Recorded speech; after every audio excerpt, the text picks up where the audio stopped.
The day isn't just meant to celebrate our planet, but to also look at how we have been treating it. This year's theme was Beat Plastic Pollution, and the theme reminds us that it's urgent to restore our clean earth. And no one understood that better than the late Wangari Maathai, Kenya's own environmental warrior and global icon for climate justice. But today, we are not just looking back, we are looking around and ahead at the state of our environment, the challenges we've been facing, and the new generation that is rising to meet these challenges. In this segment, we'll journey through Wangari Maathai's powerful legacy, explore Kenya's current environmental struggles, and shine a light on the digital platforms and youth empowerments that have been reshaping what environmental activism means. Protecting the planet is no longer just about planting trees, it's about planting ideas, action, and hope. So, let's dive in.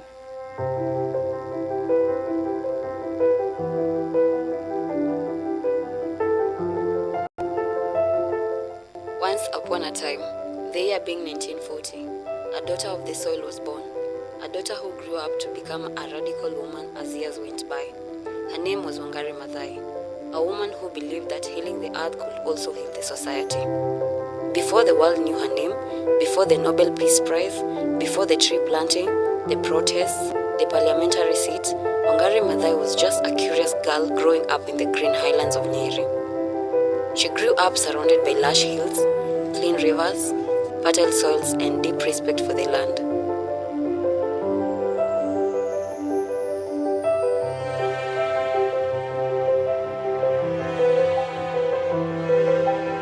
At the time, the environment wasn't just scenery. It was full of life. It was filled with indigenous trees which provided firewood, shade, medicine, home for some birds, and some trees were regarded sacred. They couldn't be cut down. People lived with nature, not against it.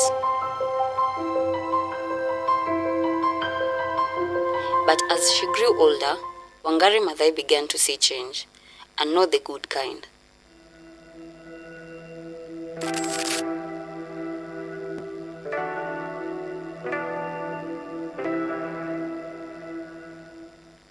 Colonialism not only brought new systems of governance and education, but also new practices which led to environmental degradation. The introduction of cash crop farming led to lands being cleared for agricultural practices, trees being cut down without replanting, water sources drying up. The land was degraded. Slowly, the harmony between people and nature began to break. Wangari Maathai, seeing her once thriving homeland starting to fade, decided to study science, first in the US through the Kenya Airlift program, then returned to Kenya as the first woman in East Africa to earn a PhD. Even when she was in academia, the pain of what was happening to the environment never left her. She realized that the environmental crisis carried a lot of weight. The trees being cut weren't just trees, they were survival. So, she decided to do something radical, plant one herself. One seed, one woman, one movement. A decision that blossomed into a fire that changed Kenya. With her bare hands and boundless spirit, she started the Green Belt movement in 1977. The movement's mission was to restore forests, empower women, protect communities, and challenge those in power. However, founding and leading this movement came at a cost. Wangari Maathai faced arrest, threats, and insults. Very severely injured. It's like they had targeted her. So she got hit on the head, she got hit on her back, everywhere. One of the hurdles she had to overcome was when she led the Green Belt movement in a campaign against the government's plan to allocate Karura Forest for private development. She became a frequent target under increasing scrutiny by the government of Daniel Arap Moi. But still, she never gave up.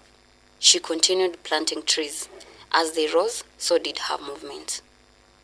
Wangari Maathai saved Karura Forest from being developed, preserving it as a vital green space of Nairobi. The forest also became a symbol of resistance against land grabs and environmental degradations, and a testament of one person's dedication to conserve the environment. Wangari Maathai taught us that nature isn't separate from us. It's a reflection of our roots, our values, and our future. I was a very different person. I had gone through the experience of the civil rights movement, which was led by Martin Luther King. And that experience really gave me my perception and my understanding and my challenge for human rights issues. She stood firm in muddy boots when others turned their backs, showing the world that real strength lies in protecting what gives us life. But today, things feel different. The forests are thinner, the rivers are quieter, and the air feels heavier.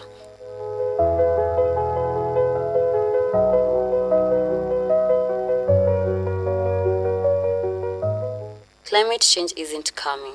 It is already here with us.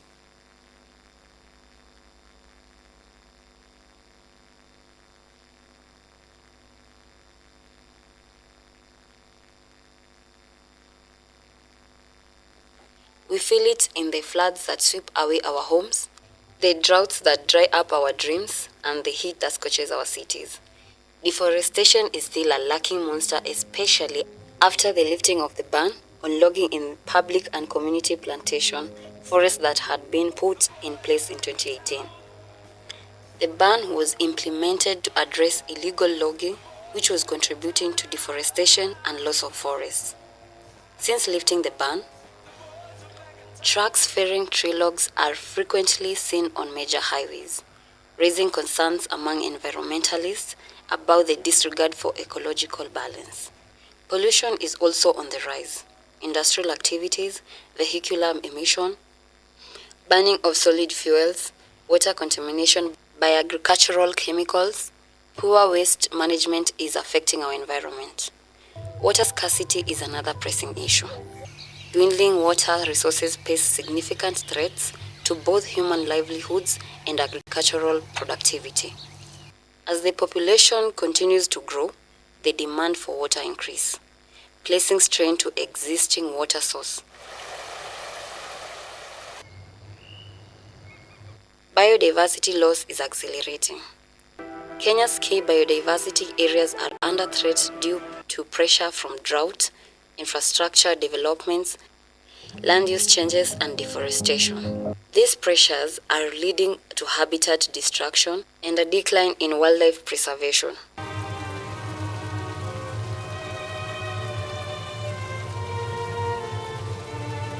The rapid growth of the fashion industry is also leading to a massive accumulation of textile waste. Yet, amidst all these challenges, a new generation is rising. A generation that is not waiting for permission. A generation planting trees in slums, organizing environmental conservation campaigns, building apps to guide us through environmental preservation, so I can tell you what you need. Creating eco-fashion and reimagining what sustainability looks like in our time. Several digital platforms and initiatives like Kenya Youth Climate Hub, KUTV Environment Platform, DigiCen, Kenyan Youth Biodiversity Network, social media platforms like TikTok, Instagram, X, and WhatsApp are used to organize cleanup campaigns, drive awareness, mobile communities for climate action, and implementing sustainable solutions.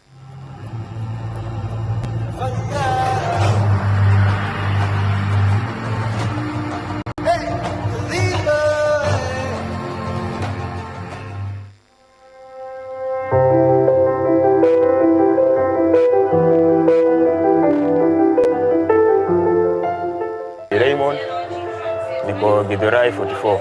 Hapa as you can see tunachapa business ya kurecycle waste. Tuna collect zote tunaweka pamoja. Ni ile kitambo tu hatukuwa ngadi na kazi, hatukuwa na uradi. Sasa tukakaa chini. By the time kulikuwa na other dealers wa scrap metals. Huko mtani tunaitanga Dikwa. So tukasema mbona pia sisi tusianzishe kitu kama hii to give back kwa community yetu. Huko Dorie juu hakuna malikam, hakuna biz kama hiyo ilikuwa. Tuko na hizi na kama mabati. Hizi tunaitanga light. light per kilogram ni 30 bob. Hapa tuko na tissue. Tissue watu wanadharau sana, lakini tissue ni pesa. So tissue hapa hadi kama imetumika, watu wa maklabu unaleta, tuna recycle pia. Tuko na hizi polythene za colorless. Hizi pia tunachukua 1 kilogram ni 20 bob. Hizi kanza pombe hizi. Basi sasa sisi sana machoko cha hizi jua kama cans za TI cans. Sisi tunaita jest. Jest kama hii yote, just imagine ingekuwa huko kwa street huko kwenu. Mnakanyaga, yani imedunga hadi watoto wenyu miguu. But sasa sisi tumezicollect, ona iko na hip, ni kama mountain. Hii kilogram tunachukua na 80 bob.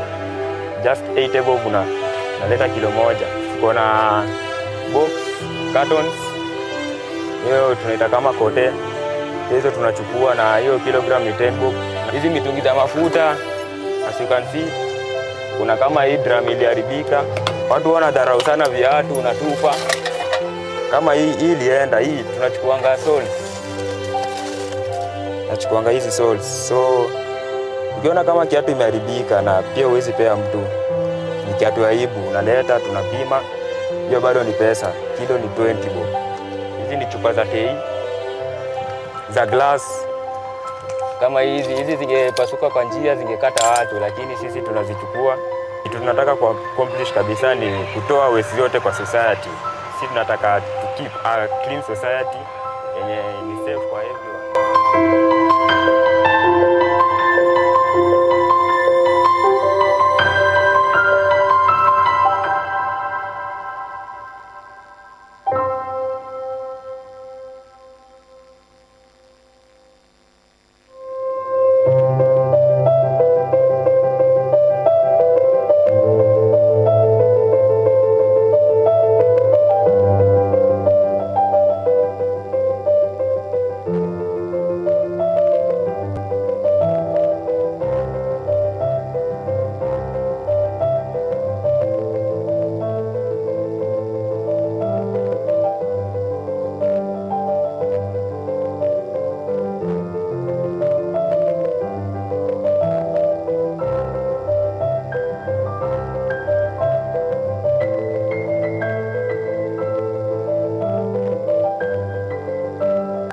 Naitwa Magi toka Zimmerman.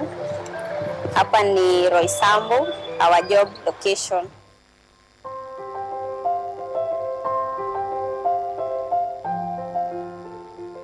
First, tunaziendea kwa institutions like schools, malls.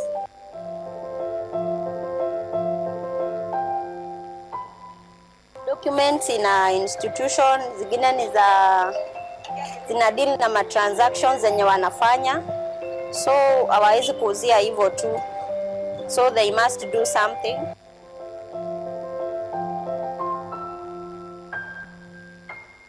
Yeah, sasa tunazikausha. Una time jua ikiwaka hivi tu unazikausha, then unazipack. Tunauzia kampuni yenye wana recycle sasa. Hii kazi imenisaidia. I have 2 children na wote wako shule, na hii kazi ndio inawasustain.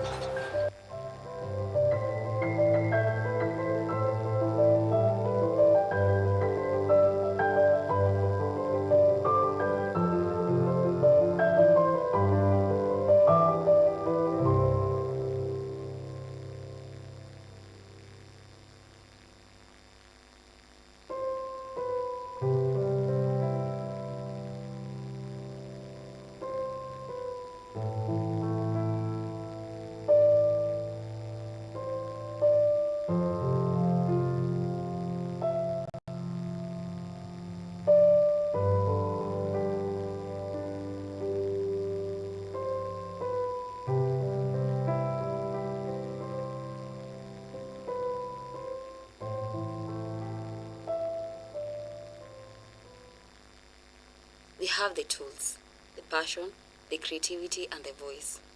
Every seed planted is a protest. Every cleanup, a revolution. And every recycle, a promise that we are not yet done. This fight isn't easy. We are up against systems built to exploit, governments which are slow to act, and a world that is more obsessed with profit more than it is obsessed with protection. It is easy to feel small, overwhelmed, and powerless. But Wangari Maathai once said, you cannot protect the environment unless you empower people. And we, the youth, are more empowered, more connected, and more informed than ever before. Wangari Maathai laid the roots. Now it's our turn to rise.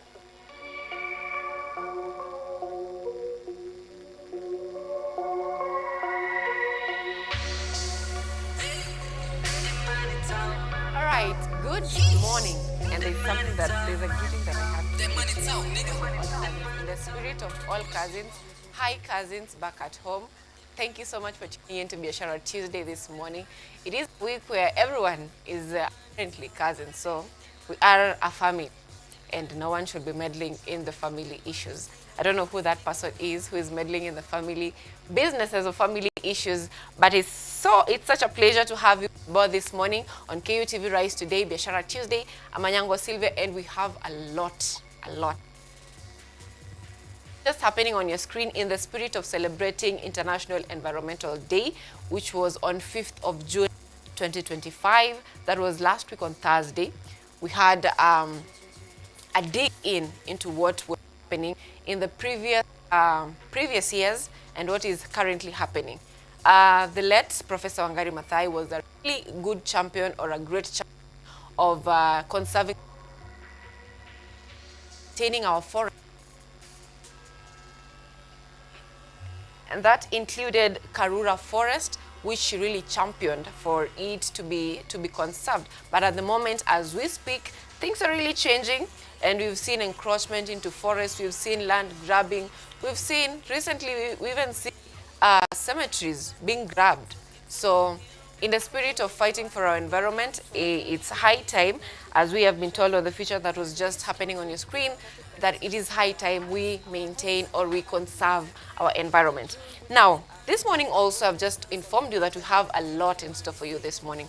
And just to take a quick look at what is happening on our dailies, we have this morning the Star. And you always know that the Star is on Tuesday. When it's Tuesday, the Star is free. So anywhere you go, you'll get the Star for free, whether it's in supermarkets or anything.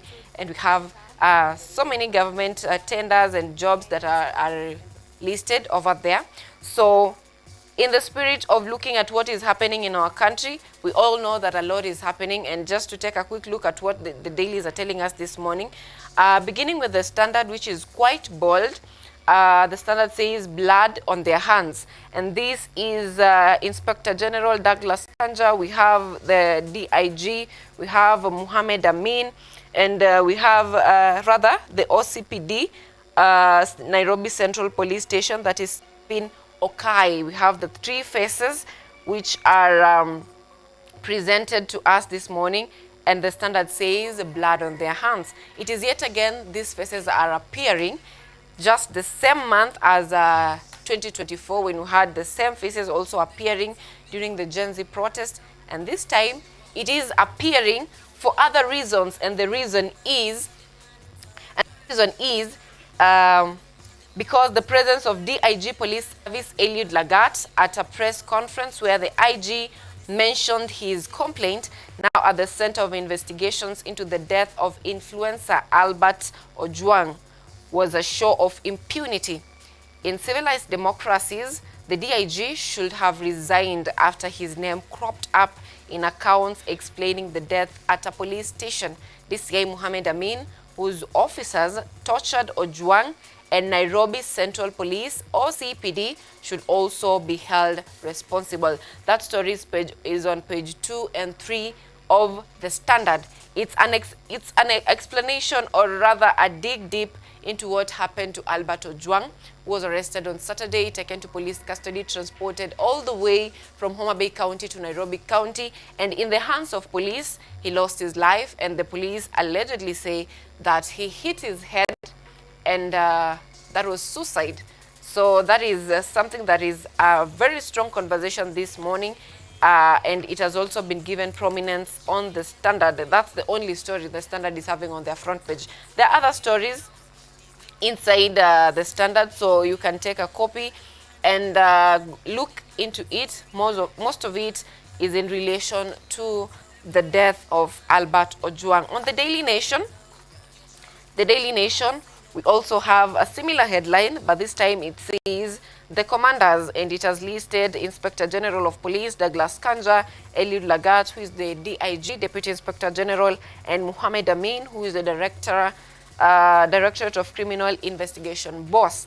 And the three of them have been mentioned as security chiefs who are under pressure to resolve the mysterious death of Albert Ojwang, a Voi-based teacher and blogger, an incident that has sparked nationwide outrage. Ojwang died after his arrest by detectives investigating a complaint by their boss, Mr. Lagat. So, the government is saying that in as much as you have the freedom of speech, you should be minding what you speak. And the question that we are asking this morning, that is it necessary for someone to lose their life because of their speech? They could rather serve in prison or other punishments. So that is the story that is given prominence. We have other stories on the Daily Nation. In health, we have SHA demands full annual premiums to treat patients. We also have Kenya's coffee in agriculture. Kenya's coffee yield set to grow, improve earnings. We have teachers issue strike warning over pay. And the teachers union have warned the disruptions of learning in public schools following deadlock over negotiations for a new collective bargaining agreement. The warning comes 3 weeks to expiry of 2021-2025 CBA. The union signed the Teacher Service Commission. The current CBA lapses on June 30th. So that is another thing that we should be looking out for. And it's still in education. In the current budget, there is a proposal, or the funding for the education sector is potentially going to be reduced. And it is something that the education stakeholders are really fighting for. And the only person who should be asked, last week, Education CS Julius Ogamba was in the parliament, and he was answering questions from the members of parliament, and he clearly said that the ministry does not have money. There is no money to fund education as it was before. And he was really put to task to answer that. But as it seems, he's just someone who is not aware. Actually, he was very candid that there is no money. The only person who knows why there is no money is the president. If there is financial cuts in any sector in this country, the president who knows why. So I don't think it's appropriate to be asking CSS, because apparently I heard someone say that if you take most of our leaders are promoted to incompetence. I will not mention the names, but if you take someone who is an engineer, promote that person to the Ministry of Agriculture, what do you expect? If you take someone who is a health officer and promote them to the Ministry of Trade, what do you expect? So most of our leaders are apparently promoted into incompetence. And that is something that we should be looking at. The budget will be presented in Parliament by CS John Buddy in this week, and we expect to see what is on the budget, because the finance bill is already out, and we have quite a deficit which should be funded by either internal borrowing or external borrowing, because our GDP collection is not fit or enough to fund the budget that is to be presented in Parliament. Now that is on the dailies, and not to leave out the Star. The Star is talking about a really different story this morning, because it says why Mudavadi is on shaky ground ahead of 2027 polls. And this is just a politics of political parties.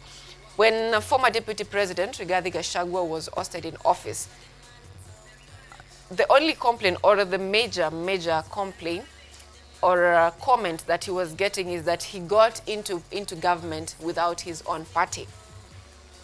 And the reason analysts say that it was easy to oust him out of office because he didn't have the bargaining power. And we saw in the previous year, that is 2024, Musalia Mudavadi dissolving his party and moving fully into UDA. So that leaves him without a political party. So that means is also falling in the same shoes Gachagua was falling, a shoe that says, let's trust the president, and the president has the good will for us. And today morning, the Standard is saying that strategic missteps such as folding his party have left him vulnerable and created a vacuum others are clamoring to fill. Now, in the spirit of we are all cousins, so opposition parties or parties which are opposing the government are coming together in the spirit of cousins and saying that the government should not be interfering with family affairs. So Mudavadi, I don't know which side you'll be falling if things fall apart, but that's a question we should be asking ourselves in the coming days as the political temperatures in the countries rise. Also still on the Star, we have Trump card, talk of Ruto, Raila tickets spark debate. That story is on page 5 of the Star. Woman 25 reaps reward from farming uplifts others. That story is on page. So that is on the dailies. So you can get more of these stories on get a copy of the papers for more insights into the stories. Now, also this morning, we'll be having a conversation on digital skills and monetization. We'll be joined by Moses Were, who is a digital marketing trainer, consultant, and digital transformation. Jesus Christ. My community just showed up. Anyway, it is a digital transformation strategist at Strive Creatives, and we'll be having a conversation on how can we harness the digital space or digital skills to, how can we monetize it? How can we use it to our advantage, whether it's in marketing our businesses, organization, and increasing sales? So that is a discussion we'll be having later on this broadcast, or on this show rather, how you prefer to name it. And it's very interesting because we are in a generation where everything is shifting digitally. From content creation, we have various ways of how you can market digitally, from content creation, from graphics, from using emails and messages and calls and all that. So Moses will be telling us more about it and how we can use it to our advantage. And also we have a conversation on Inter-School Debate Symposium and Career Fest. And this is an event that brings the young minds together, discussing issues that affect the community and also helping them showcase their talent. So we'll be joined by Gordon Oduor, who is the CEO of Semanami, which is a community-based organization that has been in operation for over 5 years. So we'll be having a conversation with him on the same and see how best as a community we can help the young generation improve their talent, or better their talent for that matter, and help them know how to be good entrepreneurs. So Biashara Tuesday is a show that helps you shape how you think in terms of developing business ideas. If you have a business idea, how you can better the business. If you're not in business and you're in an official setup, or you're having a white-collar job, so they say, how well can you manage yourself in the working environment? That is about emotional intelligence at workplace, good leadership skills. So it's an all-round conversation right here on Biashara Tuesday. You should always be tuning in. If you missed any of the shows, they're always on our YouTube platform.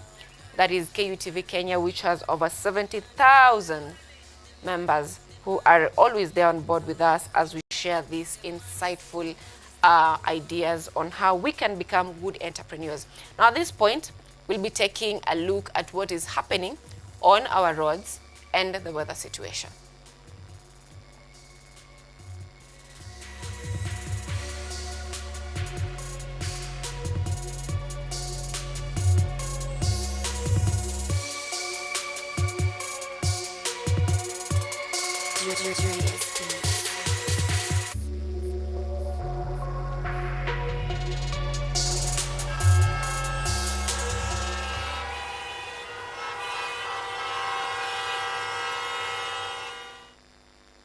Tests.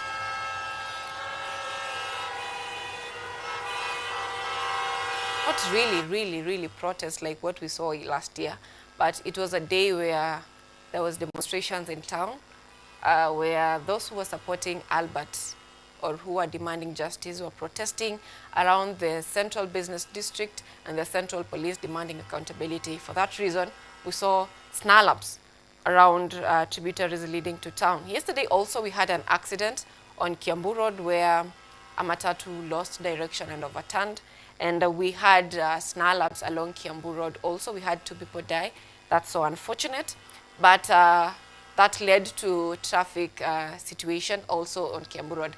Yesterday also we had a protest along the eastern bypass, Ruiru, where traders were demonstrating about a certain tycoon who is to encroach and take their land and build story buildings that the traders claim will be expensive for them. So we also had protests along that way. We had traffic also on that direction. Now that is yesterday. What is happening today? Everyone is going to work. It's not a Monday, so the roads are quite smooth. If we take a look, if we use Google or the traffic to look at what is happening on our roads this morning, we'll see that this is Thika Road leading to town. Today looks quite okay, except from Safari Park through Garden City Mall. We have slowdown there all the way through Allsops.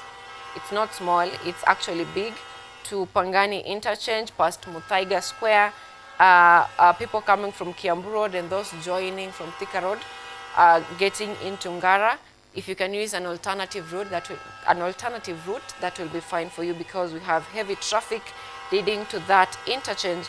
And also looking at other roads leading to town, they look quite clear this morning. It's only on Langata Road, those coming from Langata Road and getting to enter Mombasa Road, that is Nairobi Upper Hill through the Radisson Blue Hotel around Apple. So if you're using that route getting to town through Mombasa Road, you can use an alternative route. So those are the only 2 routes that I'm seeing with the heavy traffic this morning. The rest of the routes, there is slowdown, but it's moving. Those who are entering town through Gikomba Market, wala wanapitia huko chini Mudhurwa wakiingia town through that route, it's not that heavy. It's low, but it's actually moving, not like these other areas. So those are the tributaries leading to town that appear to be having heavy traffic this morning. The rest of the roads are moving quite okay. So it's a beautiful Tuesday. It's a beautiful Tuesday. And in the spirit of Tuesday, we also had a meme, I'm very ready for Tuesday. And you know what Tuesday is always about. We had a time in this country when Tuesday was the day. Tuesday was the day. Tuesday was a day when it was technically an off day, because we had Maandamano Tuesday.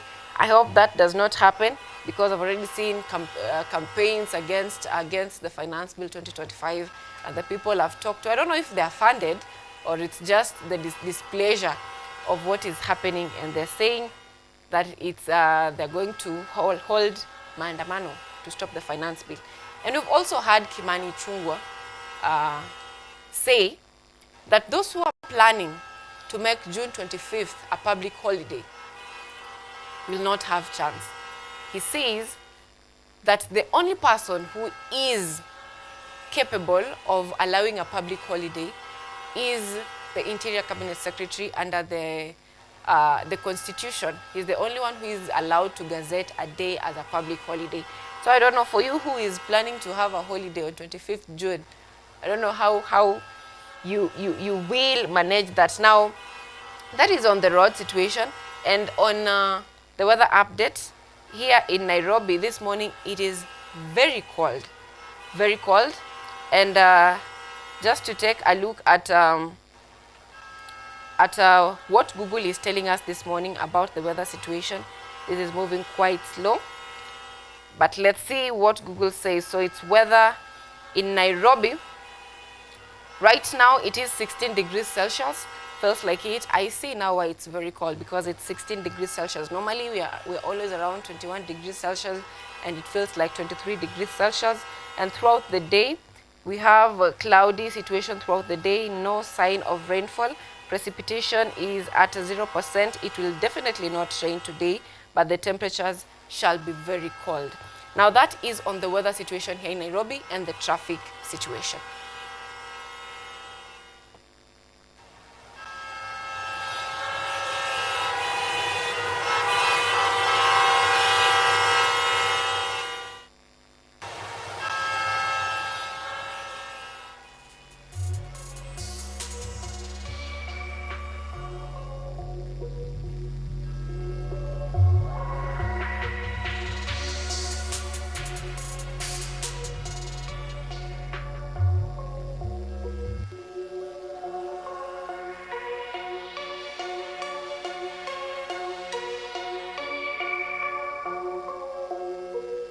that is on the weather situation and the traffic situation.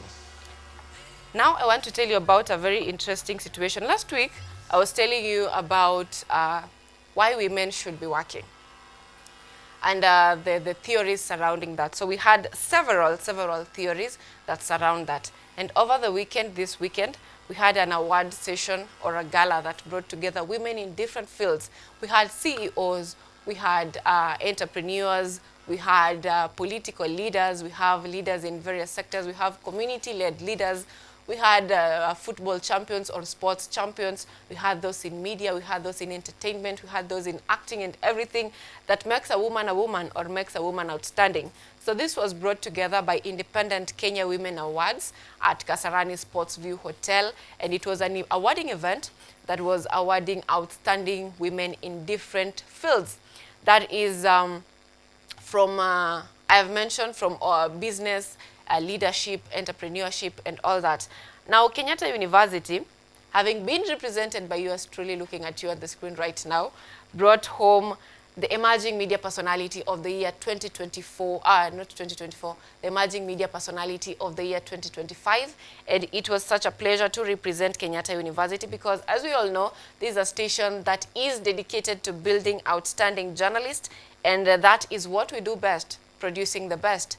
And that's how we were able to come home with the award Emerging Media Personality of the Year 2025. So in the spirit of celebrating women at home, the message that was very intense, or the message that was brought home, the Independent Kenya Women Awards is led by a gentleman called Bernard Simanto. And telling his story, he said that he was brought up by a single mother in a very abusive relationship. And he saw his sisters drop out of school for lacking basic needs like sanitary towels, lacking school fees. And that, he says, was the drive that led him to come up with a platform where women are empowered and given opportunity to thrive.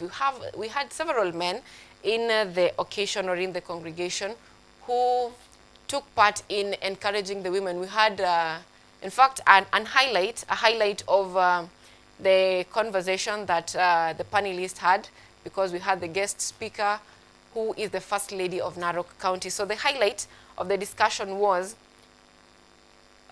when having an empowered woman, how is the boy child supposed to be empowered also to help him live with an empowered woman, to avoid situations where we have marriages breaking down, where we have women looking down upon men. So that is a conversation that is really important, that as a parent or as a man, focus on also empowering yourself. As your woman rises, also rise to avoid a situation where there is jealousy that comes with being insecure with how your woman thrives and feeling like she is beyond your league. So that is on women empowerment. In as much as we empower women, we also teach them that the men will always be the men will always be the head of the houses, the men will always be the head, and they will always be not coming second. I know feminists can come for me for this, but the men will always lead, because naturally or spiritually or in the spiritual world, men are supposed to be leading. So as a woman, as you get empowered, get stronger each and every day, always remember that you will always be submissive to your man.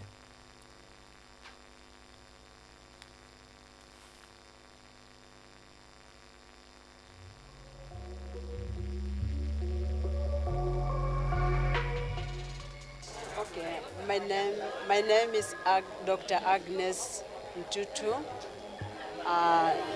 First Lady Narok County. Tumekuja leo kuattend hii event ambaye ilikuwa ni ya IKWA, na IKWA inamaanisha Independent Kenya Women Awards. Mimi personally nimefurahia na ninataka kupongeza wenye waliketi na kuwaza na kuwazua na kufikiria waweze kusawadi wa mama wale wenye wanafanya kazi kutoka mahali tofauti tofauti. Ukweli kabisa, wamama wameamka na wamefanya kazi na wamekuwa viongozi, wamefanya kazi kwa kitengo tofauti tofauti. Na hiyo inathibitisha msemo inayosema that which a man can do, a woman can do better. In my county, I'm participating, or my passion is empowering girls and women and in the community. Na sasa tumewacha ile ambaye inasemekana wamama wanaketi peke yake kwa jikoni na kupika chakula. Tumetoka na tunawahamasisha hao wamama kwamba sisi tukiwa viongozi wao, sisi ni sauti yao, and we are doing a lot in transforming their lives and being there as the voice of the women. In my county, I do mentorship of girls and women, of girls and boys, but particularly girls. And I am ninakimbia, ninapeana sanitary towels kwa sababu I'm telling those people from my county that we want to keep girls in school. I'm also informing them that we should stop FGM. And when we stop FGM, we have eradicated teenage pregnancies, and so we have discouraged early marriages.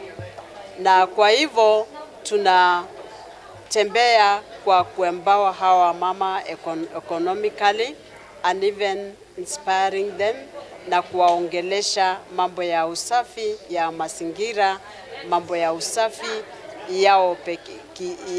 yao kibinafsi na hata pale nyumbani. Wakuwe na wanajenga vyoo, na ninaona kwa kaunti yangu wameweza kujenga vyoo nyumbani.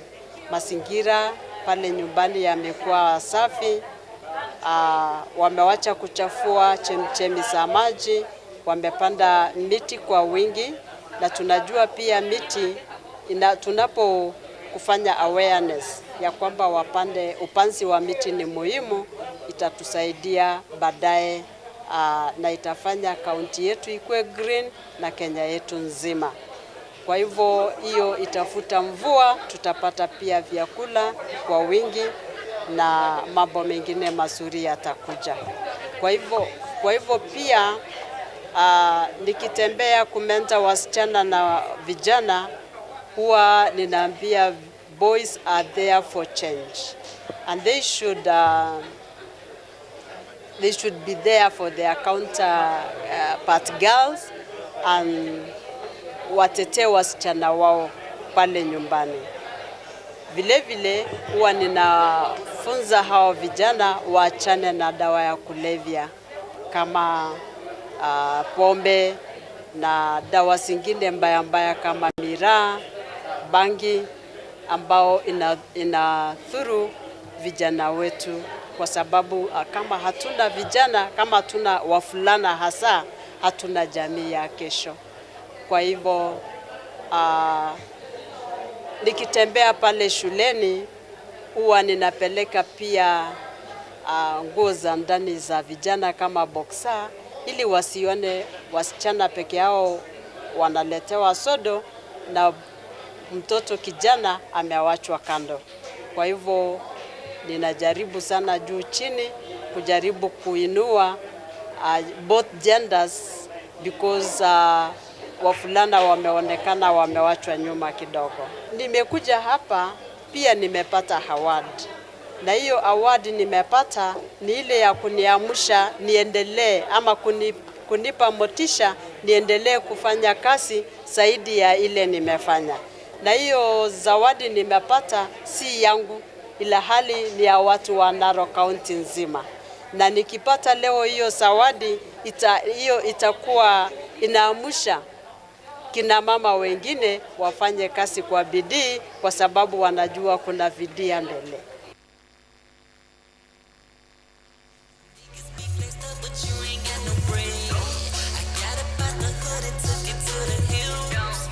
Now that was the chief guest, that is the First Lady of Narok County, who was representing women who are in leadership or women who are making change behind the leaders who are in front of them, that is the governor of Narok County.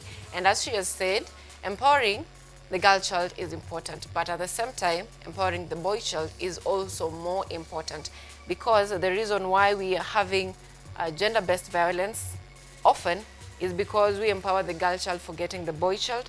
And a similar situation, just to give you an analysis, a similar situation is witnessed mostly in South Africa. South Africa, by the time the gents who are going to fight for the independence, the women were given opportunities to go to school. So as the days go by, the women are getting empowered, but the men are in the fields fighting for their rights.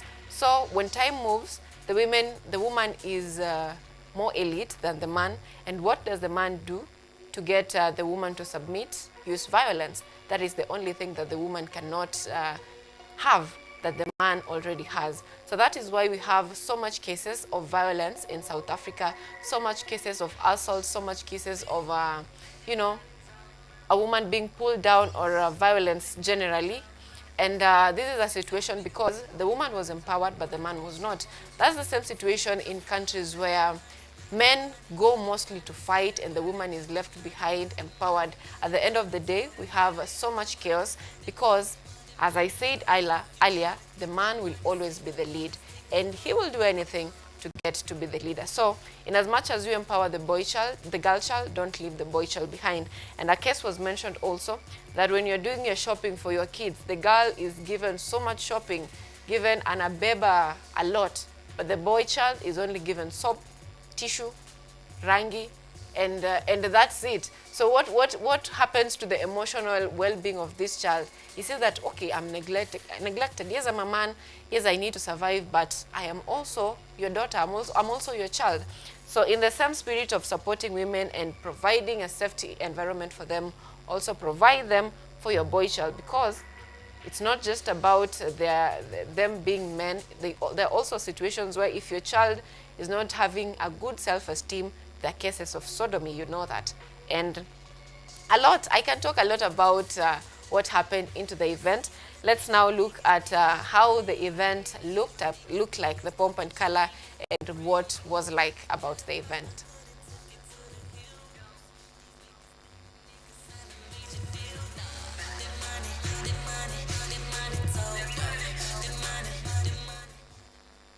My name is Chesang Samoya.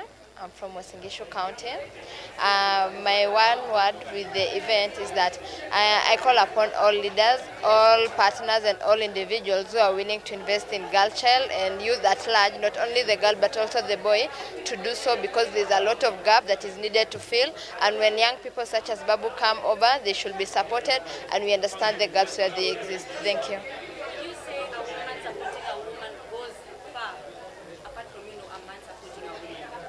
A woman supporting a woman is a plus, and it's incredible. There's a word that says when a woman supports a woman, the results are great. You see, when a woman supports another woman, they understand the challenges and they understand where they can fill the gaps and they understand where they can do together and make it better. You see, for man it's different because they don't understand how women operate, but if I and you support one another, it's making a big impact. Thank you. Maybe one word. We are here today to celebrate Kenyan women, courtesy of the Independent Kenya Women Award that has been organized by the CEO, Babu Mtekova. And we really appreciate what he's doing, because he's actually doing this at the backdrop of the, we've been experiencing a lot of femicide. We've been experiencing women being killed here and there, no justice, no nothing, being stashed in tanks, and all those kind of things. So I think this event is timely because it brings assurance to the Kenyan women that we celebrate them and we still love them. I think it had gotten to a point in this country where the Kenyan woman was losing trust and actually had started doubting whether they are felt or they are appreciated in this country. But when Babum take over through Independent Kenya Women Awards are organizing such events, then it's an assurance to Kenyan women that we love you, we appreciate and we notice what you're doing in the society, and we know that without you, Kenya would be really at a bad, very, very bad place. My name is John Kamau. I'm the National Chairperson for New Generation Aspirants, NGA. Yeah. Personally, just like his story, I'm a son of a single mother from the age of 4. And indeed, I've experienced leadership at first hand. Because again, when we were growing up, a woman had to step up. Needless to say that they had gone to school. They had never gone to school. They never had an education. But they were able to step up, lead a family, bring us up, do the sacrifices that men normally do. And I think at the basic level, that is something that I really, really appreciate as what women are doing. Looking at the governance, you have a lot to actually point at when it comes to women. We have people like Wangari Maathai, Mother Karua, great figures in this country who have actually done a great job when it comes to revolution in the political and leadership space. Yeah. Yeah. Yeah.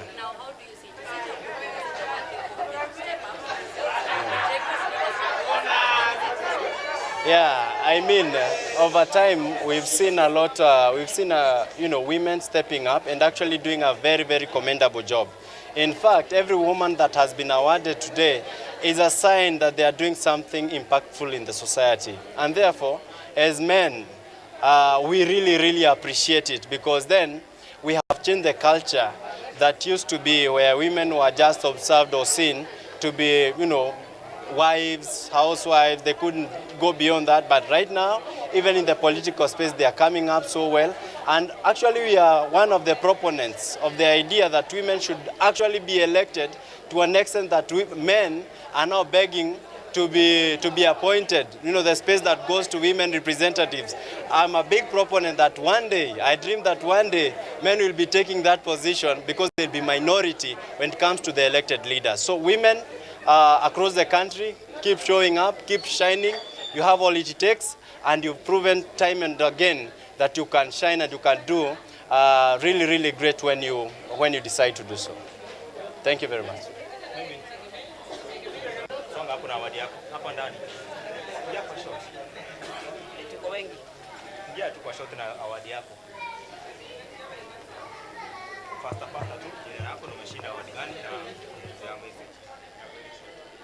Okay, my name is Pauline Naini from Narok County. I'm a gender officer.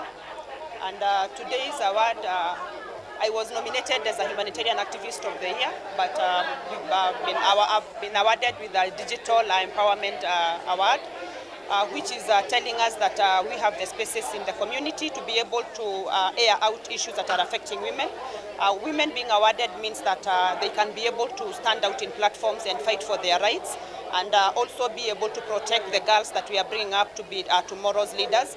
This is a very big platform, and we want to encourage more Kenyans to come out and support women, and also give them platform to be able to fight for their rights. And also through these platforms, it also means that we will be able to reduce issues of gender-based violence and also sexual gender-based violence, because women will be able to stand up and fight for themselves and fight for their rights.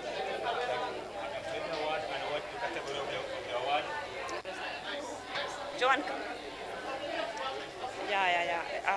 We came to represent Best Lady. We are Best Lady, and we won this award of Entrepreneurs of the Year in this event of today, and we really appreciate it. And this is my appreciation to the company having won this. It's not because of me alone, because of all the staff that we have and all the team that supported us.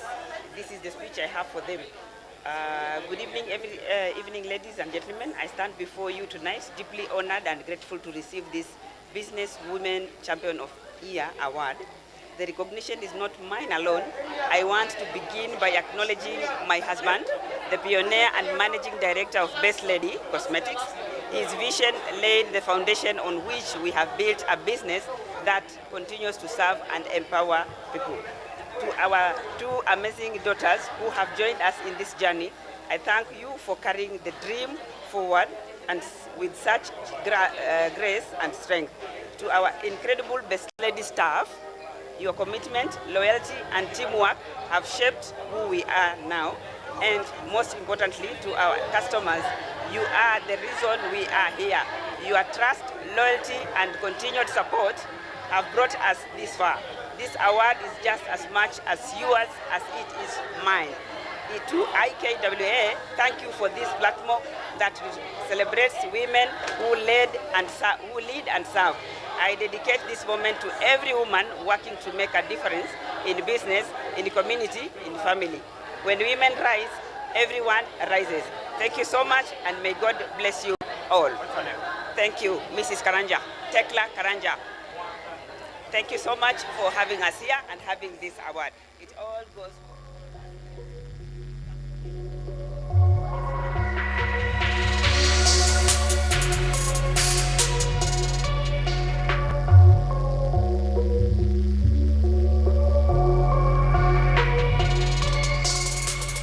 Right, that was just a snippet of the Gala Independent Kenya Women Awards that brought together women in various fields, recommending or commending them for their success or for the impact they're making in the society. Now, coming up next, did I just forget to mention that I also won the award? It is an honor because elected, or it is a public election, because after the nomination by Independent Kenya Women Awards, that is IKWA, the election was now set for the public. We had a very stiff competition because of the voting process. You know, when voting involves money, it gets complicated. But to our viewers at home who took the initiative to give us the 10 shillings, the 1,000 shillings, the 200 shillings, the 30 shillings, voting for KUTV's ANYANGO SYLVIA as the Emerging Media Personality of the Year. Thank you so much for believing in us as Kenyatta University and for believing in me as a person who brings impact or creates impact in the society. Because if not for this show, Biashara Tuesday and KUTV, then that platform of bringing change or creating change or shaping change could not be possible. So thank you so much, IKWA, for the nomination, and thank you so much, you at home, for your heartfelt election, allowing me to be named the Media Personality of the Year 2025. Now, coming up next is a conversation on digital skills and monetization, and joining us will be Moses Were, who is a digital marketing trainer, consultant, and digital transformation strategist at Strive Creatives. This is a platform that Moses has been in for about 6 years, and having dealt with SMEs, organizations, helping them understand how well they can improve their marketing and how well they can reach bigger markets. He will be giving us insights on what we can do to make ourselves better, what was happening 6 years ago, what has changed, what is the future of digital marketing, and how well can we leverage the technology to our advantage. Now we'll be taking a short break and we'll be back with that discussion.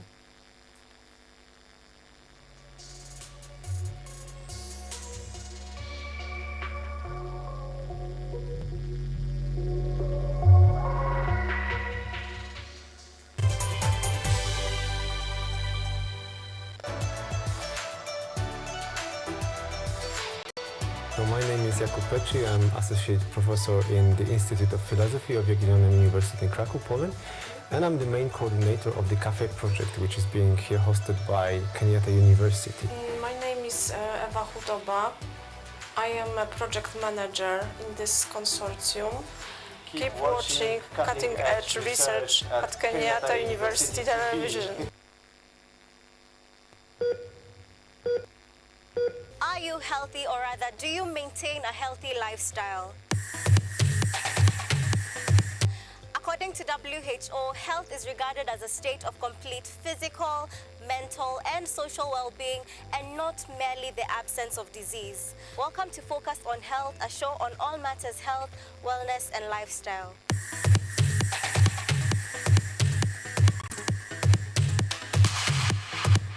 On this show, we cover a wide variety of topics inclusive of but not limited to dental, optical, mental, reproductive health, and so much more. Join me, Joy Bofenda, every Thursday at 7:30 p.m. on KUTV for compelling insights and discussions on all matters health. See you then. Focus on Health, your weekly dose of health and wealth information on KUTV.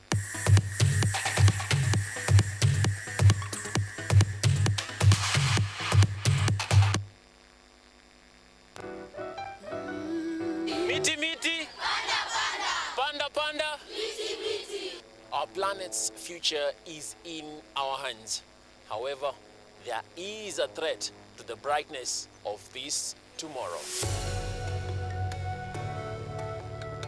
On EarthCheck, we share the challenges, the solutions, and the hope. I would call this a very momentous day, a very critical day. Every episode, every story, every step we take creates a ripple. Join me, the environmentalist Emmanuel Kutosi, on KUTV every Wednesday at 8 p.m. and be part of EarthCheck. Welcome.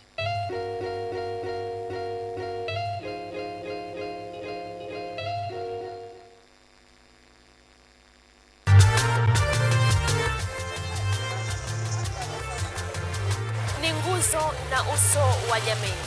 Kupanda shuka, akawa tuzo. Ukakamavu wake, ukatii, na kumfanya mwenye bidii. Kwa machozi na makeke, akabaini jinsi ya kuweni. Huyu ni mwanamke ngangari, kwa jinsi alivyo ng'ari ng'ari. Mimi ni mwanamke mwake mwake. Usikose kutazama kipindi cha mwanamke mwake mwake, nami Caroline Kimwele.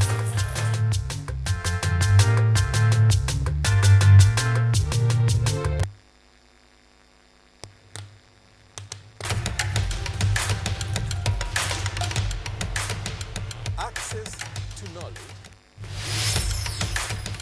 Solution to unanswered questions.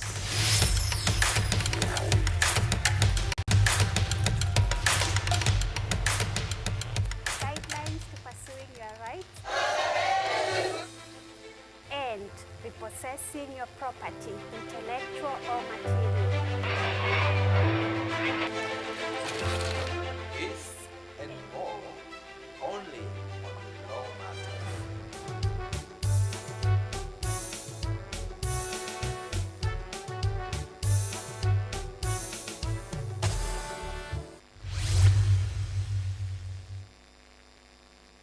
Are you an aspiring media practitioner, a graduate, or you just want to advance your skills in television production? Then welcome to Kenyatta University, where education meets innovation. KUTV, the premier university television station in Kenya, is now offering short courses in TV studio, field technical operations, and video editing. Through these courses, you will acquire hands-on skills on camera operations, media production, lighting techniques, audio-visual editing, and sound and visual control, and how to operate key equipment in modern TV control room. Enroll today at KUTV and discover your full potential in cutting-edge TV broadcasting. Graduates of these courses will receive professional certificates. For more information, visit our offices at KUTV Studios or call us on 020-870-4252 or 020-870-4255 or SMS us on 0739-110-544. KUTV, a new experience.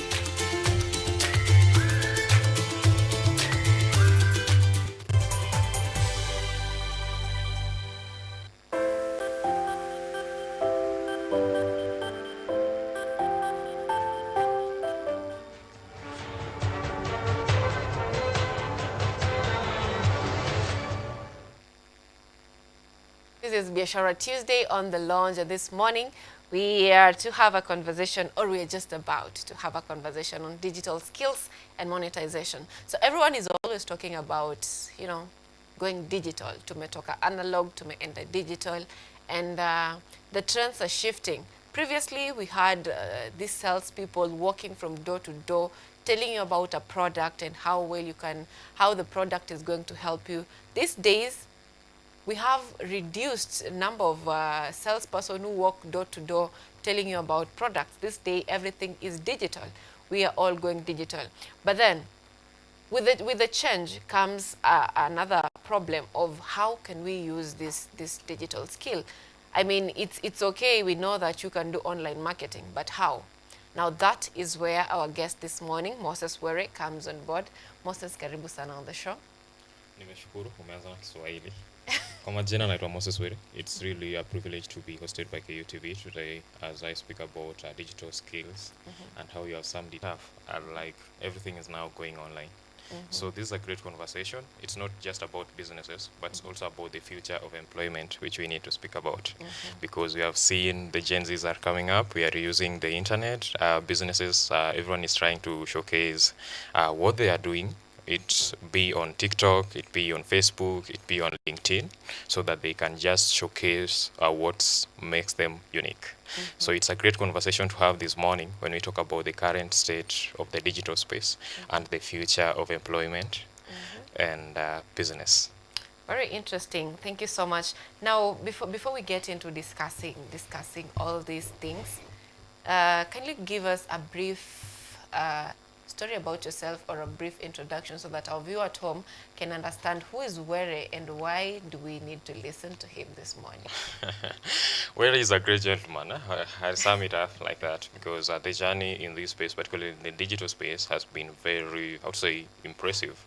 It started 6 years ago working in a sales environment. However, I couldn't resist the urge to understand how to leverage technology because I was working in a tech firm while doing sales and marketing.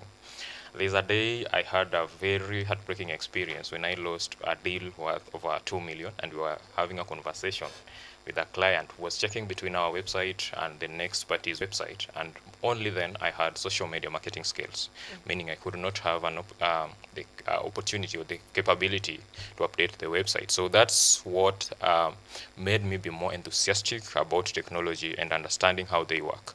So over time, I'm a very proactive person. So over time, I get to realize we need to understand how to leverage social media, digital marketing, and set our brands apart, like in a manner in which we can stand out. So I got to learn about social media marketing, search engine optimizations, self-learning, and also getting enrolled in other paid institutions. So through that, I had an opportunity to rise through my career from sales to building a marketing team to moving out to working with an international agency as a business development.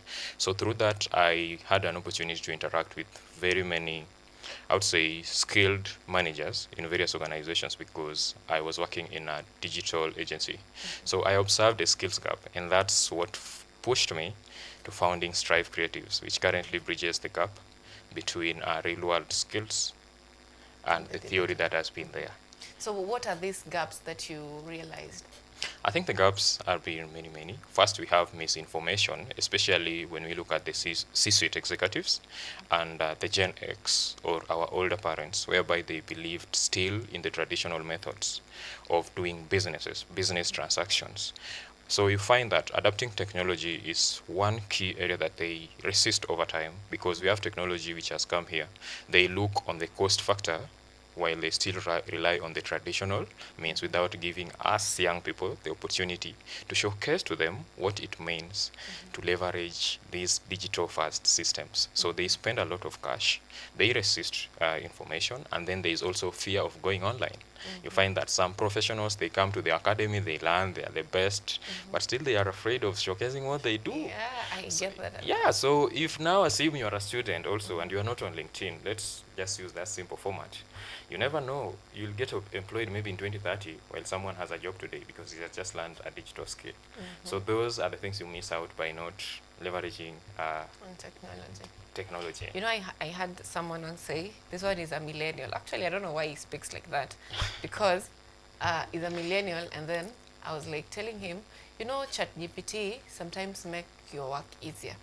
you prompt it, like they say, garbage in, garbage out. Yep. When you give it good information, it gives you good information. And I was like, it makes life easy. And then he said that, you know what, I'm not going to get into learning that, because he says that when everyone else is taken over by ChatGPT or by AI, I'll be the only one standing out, the only one dependable. So I'm like, why are you so adamant? So has that been a challenge also in taking on the digital marketing skills or embracing it? Apart from the ones who are just being adamant, what other challenges have you experienced over the years that are really hindering the implementation of it? I think that's a great question. And growth in any area starts from a point of self-awareness. Can you be in a position to evaluate your skill sets, capability, and then have clarity on the vision or the goals you are trying to achieve? Because once you have that clarity on the step or the journey that you want to partake, you'll be in a position to internalize the various infrastructure that you need to have in place. So when it comes to adapting technology and how you have said, giggle in, giggle out, garbage in, garbage out, the giggle, all right? So you find that, as when we are in school, the teacher has given us assignment, I'm going to copy it and then ChatGPT do it for me. And then there is someone who has went further ahead as a student or in his business to understand what he's trying to solve, his pain points, and then he gives the ChatGPT that opportunity to act as like a researcher or to take that position of an expert in that role, and then he gives it the instructions towards that prompting. So you find that through that journey, the responses that he's going to get, they are going to be factual, they can be implemented, and even he'll be in a position to track down the goals. So it comes down, me personally, I do take it from a point of self-awareness, where first, if you can't realize what you are trying to achieve, then you are going to remain average.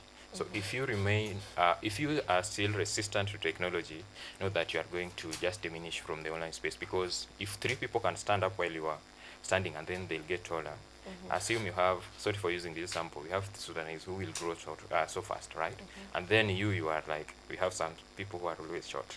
You find that they'll grow fast because they are eating well, they are feeding on well, while you are not taking into the new nutrients that are needed in the environment. So that's, you find that over time, your story will just like crash. So that applies both in employment and also in business, because other person is cutting down on the cost that he could have looked for a researcher, an expert, and he's using that ChatGPT, or we have other AI tools that he can use to just do his video for the businesses. And you are hiring a full media team to do for you something that you could have achieved with 5,000.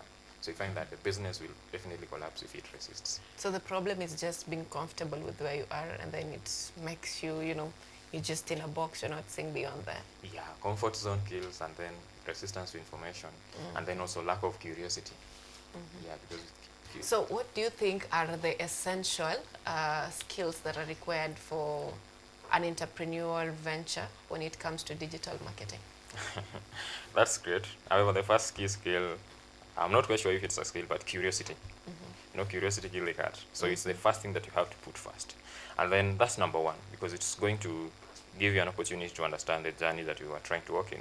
And then having that capability to embrace continuous learning in the process, because every day systems change, platforms change, the algorithm change, and the customer expectations change, and also the market needs.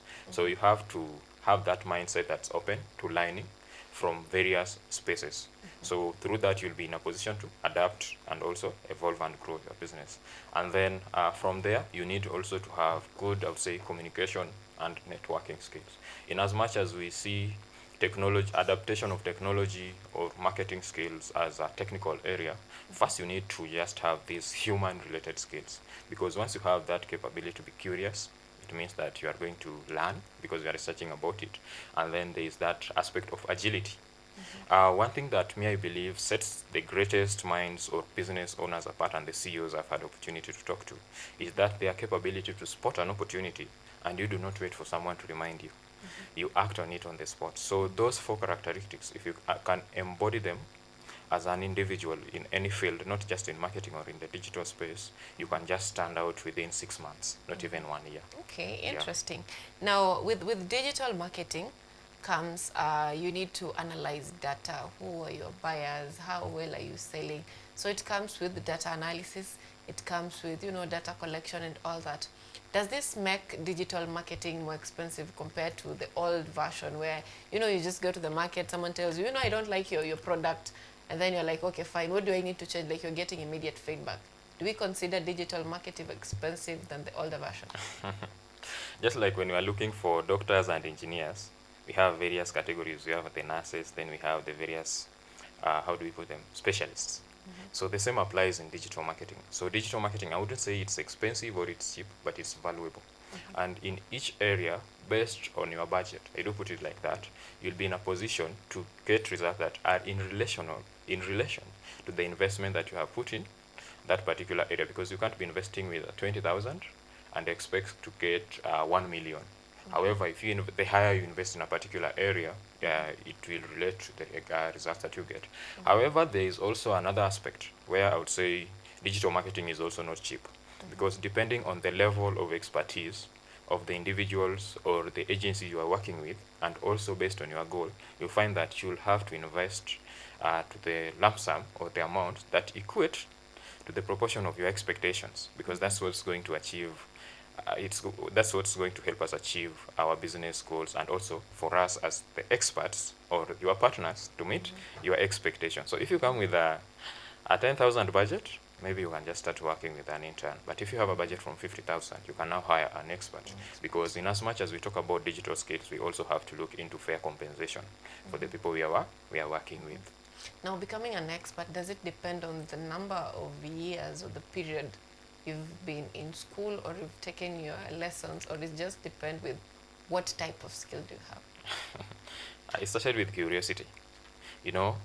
Once you have gotten an interest in a particular area, and then you can go deep into it, I can give you just 3 months. Once you learn, that's social media is the basic aspect, because now you'll be learning various fundamentals that are in that area, how to create content, and then you come to execute. So the faster you can learn and the faster you can execute will spearhead your growth in that particular field. Because you find, if you look at the normal school system, we learn for 4 years before we start to execute. And when it comes now to digital marketing, if you are learning a particular skill, assume it's social media, assume it's SEO, search engine optimization, or content creation, what will set you apart after 6 months or 1 year is the period you took after learning to execute. Like, did you go to an internship? Because at that moment, the brain does not relax. It puts you like there's that urge for you just to get to the next level. So the higher and the environments you are just on every single day to execute, the more you will grow in the process of your learning. So to call yourself an expert, I think you need to work on a project for at least 2 years. If you haven't surpassed that level, you are still not an expert, you are an amateur. And there is a very uprising or something that's really happening in the current space, which is not good, where we equate the number of followers that we have towards the likes, towards the expertise or knowledge that we think that we have at that particular area. I can have 20,000 followers online. However, I'm not an expert. But what you see currently on LinkedIn, on Facebook, and other social media platforms is where someone has followers and they just do some sort of copywriting and skits, and then they get the likes, and then they get to call themselves digital marketers. We also need to be serious about ourselves, because I do say, like, when you bow before kings, they'll be in a position to know what you have and what you come with. So credibility is also something that we need to look into, because it's going to open up a journey which you'll take in your career, the blessings, the opportunities, and the doors that you'll open. Okay, all right. Now, you've mentioned a very important thing. It's an aspect that is also talked about in mental health, where someone thinks that because they have a massive following, they have so many friends. And in terms of digital marketing, how do you measure that a strategy is successful? Is it based on likes, following?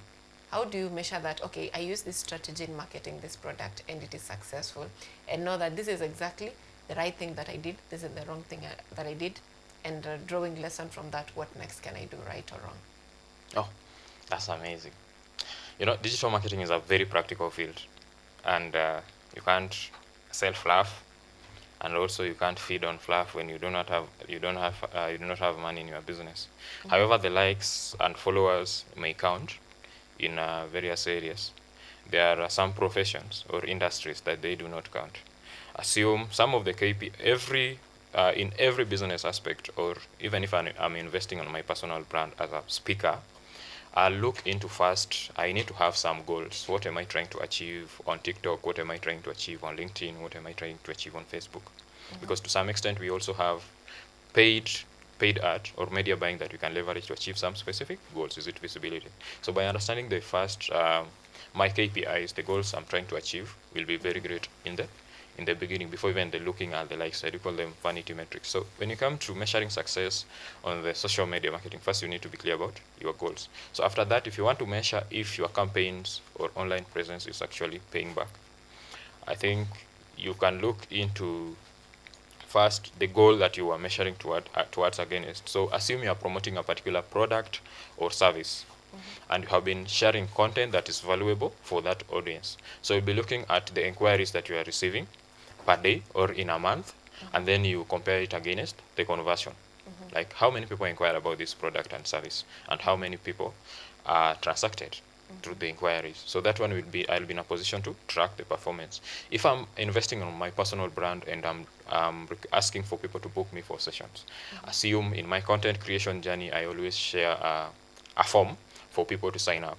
So I'll be looking like in a month, how many people sign up, assume for my newsletters, or how many people book me up for sessions. So that will give me the capability to look into the content that I'm sharing online, and also the CTAs, because there are various forms of digital practices that we do online, so that I can measure practices. So you find that from social media marketing, search engine optimization, doing content creation for the video ads, you just need to know what is your objective.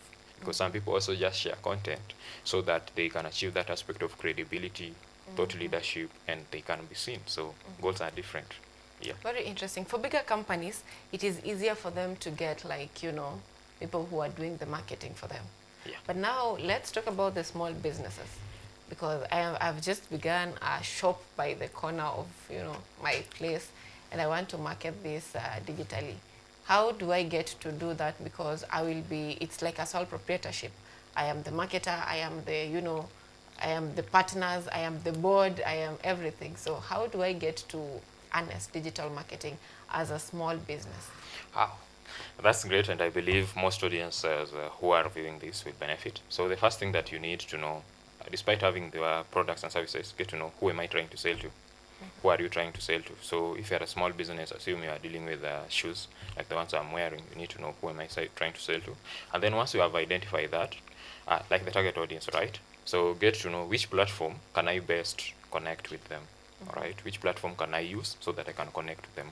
So that one will help you to narrow down, niche down to the best platform that I can connect to the gentlemen, to the ladies, to the Gen Zs, so that they can buy, because we need to also understand the purchasing power and their purchasing behavior, all right? So after that, I need to look into the resources that I have. This is matters of time, money, and expertise.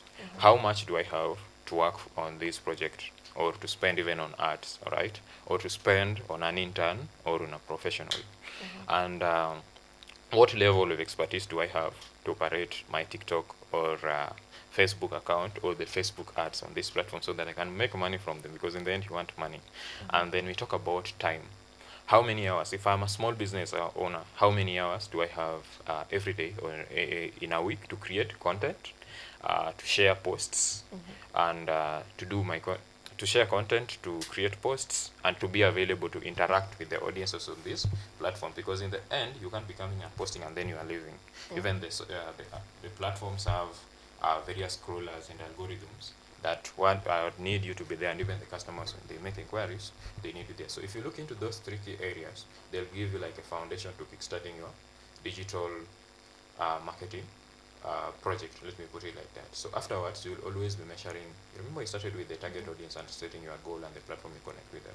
Now you can start looking into platform, how much you are making from that platform. And if it's not working well, now you can, if it's not working well, you can move to the next platforms to try to explore them, and then try also just set KPIs when you are getting in every platform, so that you get to see if it's giving you the results that you expect. But over time, you can always iterate and move to the platform that work well with your audiences, you can manage easily, and you can also afford in terms of expertise and also in investment for, assume, paid ads, so that you can make some returns from it. Very interesting. Now, there is this aspect or a situation where I see it often, and I'm sure you've also interacted with it, where small businesses, they will post, for example, it's the status. Yeah. Wanna post, if someone is selling shoes, and post viatu zote zenye ziko kwa stock hadi zinakuwa ... on a status. Is this a good strategy of making sales? And if yes or no, what can be improved? You know, I wasn't expecting that at first, but I've seen it's a lot of time, not just people who are selling, but even we have, I want to say, sorry for saying this, but vijana, aneka, especially people who share memes. Yeah? Aneka from 1 to the last one, to number 30, all right? So first you need to understand your target audience, all right? This content I'm sharing, if it was memes, who do I have in my contact list? Will they watch meme number 1 to the number last? All right, meaning the interest has to be there. The interest has to be there for the people you are trying to share the products to. However, for me, I would say it's not a good strategy. Once you have a catalog, assume like that, you know your products, you need to have a catalog. So you need to be specific. On Monday, I do share this. On Tuesday, I do share this. On Wednesday, I do share this. So in the process, you'll see which products or services that when I share, people interact with the most. All right, instead of just coming and sharing 100 images and even videos, because me, if I come, actually with the many status, I'll be doing tap. I'll be just tapping my screen to go to the next level without even waiting for them to load. So we need to also know that we are dealing with people, we are not dealing with machines. Unless you are in an industry, you are just sharing memes and you have people who are just want to consume your skits. I think that's when it will work with you. But if it's something, a product that you are selling, share the catalog. You have some 10 products you are sharing every day, and then be consistent. You are sharing at 8 a.m. so that Moses will know. Sylvia do share his shoes at this moment. And I know on Wednesday, if I go, it's not only actually on WhatsApp status, even on Facebook. On Facebook, I didn't want to talk about TikTok. On Facebook, I also seen it. So have some products, you know when to share them, so that you have a kind of organization in your marketing journey. Yeah. Okay, so it's about being organized and being intentional in your posting. Yeah, you have some. Right. Now, how best can someone because we're talking about digital skills and monetization. Yeah. How best can someone do this if not for a personal benefit, maybe in organization? How do you position yourself to be best pick when it comes to employers getting someone to manage their social media accounts, or just an individual or a friend? How do you position yourself with the skills, and what right skills do you need to position yourself as the best? That's a great question. So positioning is key. Positioning is key. This is in an employment and also in the gig economy, the digital economy, whereby you get to attract, people have to be interested in you, even your employer or even the customer that you're trying to attract. So positioning is something that's very key. So once you have known the area that you are good at, I would say it's great for you to just share content or insights about that particular area. So that one is going to amplify your visibility. So when you're working now on the various projects as a professional, allow me call it like that, or as a specialist in that area, again, try to be part of conversations that people are sharing their insights on that particular area, so that they get to feel who the real Sylvia is. That's what's going to first get them not just interested in you, get to know if your ideas marry with each other, and also be in a position sometimes to share controversial content, because you don't have to always align with what people expect of you. So those ones are the first ways in which you can position yourself to stand out. Engagements, the skills and sharing what you do, and also being part of the conversations. So this, if you are in employment, as you had put it, so this is going to actually be seen in our work. Me, if I look back to my journey, the top performers don't always stay long. So it's been a challenging. So one, you need to have good communication skills. Good communication skills is something that's really important in career growth and development. So just as I said it online, if you are in employment, have good communication skills. So know, once you have mastered the expertise, can you translate this data, these performances, and communicate them well to your manager in a matter that you know that this person does not understand this area, but he's going to understand it like a class 1. So communication skills matter. Then there is emotional intelligence. There is always going to be conflicts between the workplace and even in these online spaces. So be in a position to evaluate when and how to speak. All right. So that's going to also make people just be interested in you when they even know that you are always greater than them. And then there is now an aspect of number 3 now, attracting opportunities. Networking is something that's very great. So when you come to LinkedIn, who do you interact with? Do they have the opportunities that you are looking for, or are you just interacting with them because they are influencers? Do they educate you? Do they share with you insights? Do they share with you opportunities? So that applies the same with employment. And even if you are in college like now, who do you let to be in your environment? So if you look on those 3 key areas, I believe already they are going to take you where you should be. If it's at the workplace, you will earn a promotion because you have the skills. You know, you always make your manager happy. So he was like, this guy deserves a salary raise. Now you have been visible on LinkedIn, you have been engaging with people, sometimes you have been sending DMs. These people will actually call you for jobs and opportunities. Personally, I've never used my CV for the last year since I started employment up to date. That is how many years? 6 years, since 2019. Wow. Yeah. So now that we are talking about years since 2019, over the years, you have interacted with small businesses, big businesses.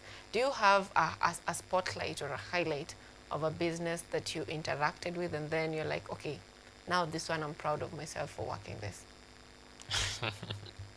I think that will be, I'm not sure if it's the best I can bring up, but that I would say, yeah, is, can I mention the name, right? Mostly Limited. It's a real estate company in Kitangela.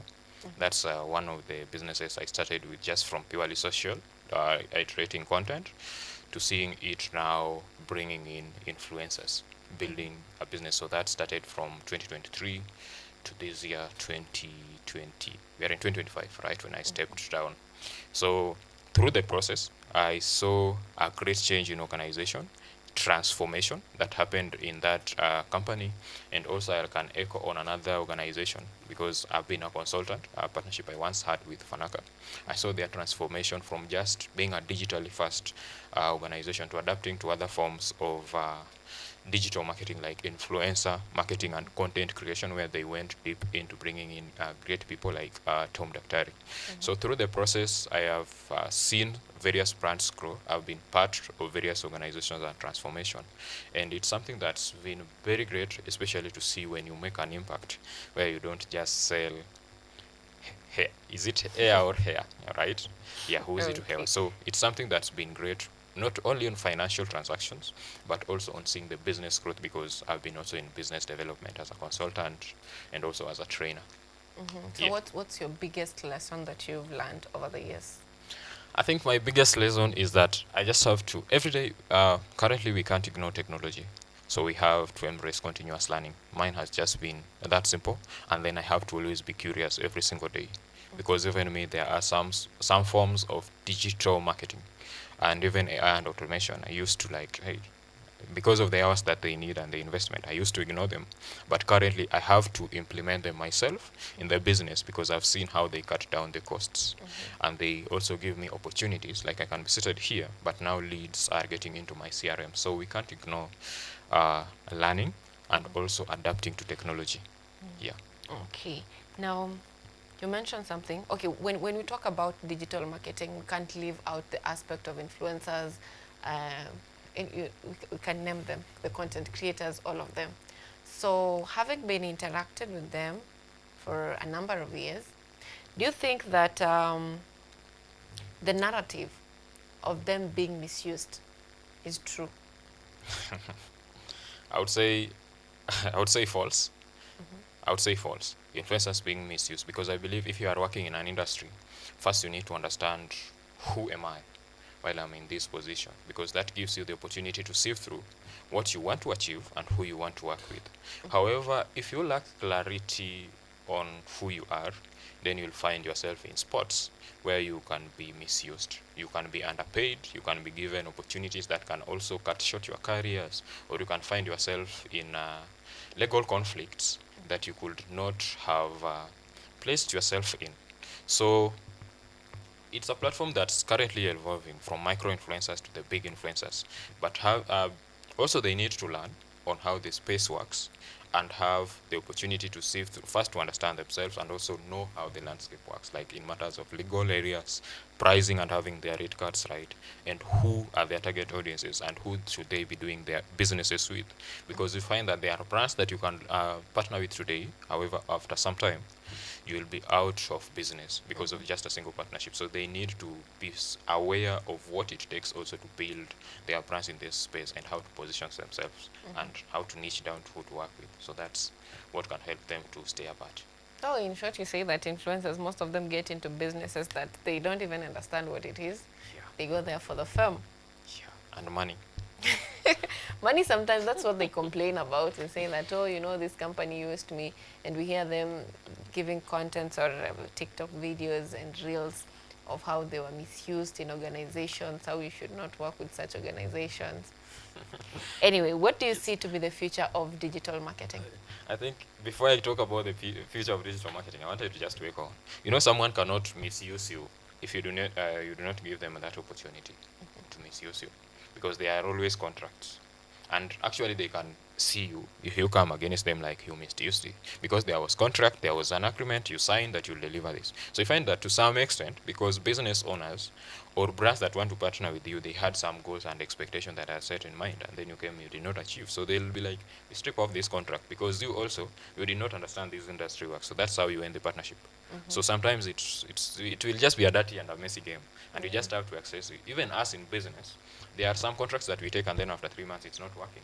It's not on our end, it's also not on the client's end, but it's about the market. So how do we do it? We have to come down. If the budget was around 300,000 per month, you'll come to now cut it short by over 200,000. Say the market currently this is not working. Let's go with 100,000.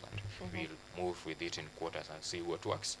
So it's about understanding. I'll just put it that simple: understanding, and then the context to which you are partnering with these people. Can you achieve that goal? It comes also to the professional. We have heard about employees complaining, I was underpaid, I was misused, oh, my mental health, now you're going to. So it's about understanding what I'm trying to achieve. So on the future of digital marketing, I think we have talked about so much on the short form video content being leveraged, and it's something that's very great, especially now if you are in a business or you are in a small venture. They are great ways to monetize your brand, especially if you are using ads, and also to reach to wide audiences. And also we are in an age of AI and automation, which we can't resist. AI is not just about ChatGPT. There are many tools, over 3,000 tools that we can use today. So we need to know, in my area of expertise as a student, as a trainer, as a marketer who deals with strategy, which tools can I best use and adapt? So because they are going to increase the efficiency and productivity of you in that particular area. And then there is an aspect of personalization. I can be a great expert. I know how to do SEO, but the content I'm writing on your website is for someone who is interested in technology, not in marketing.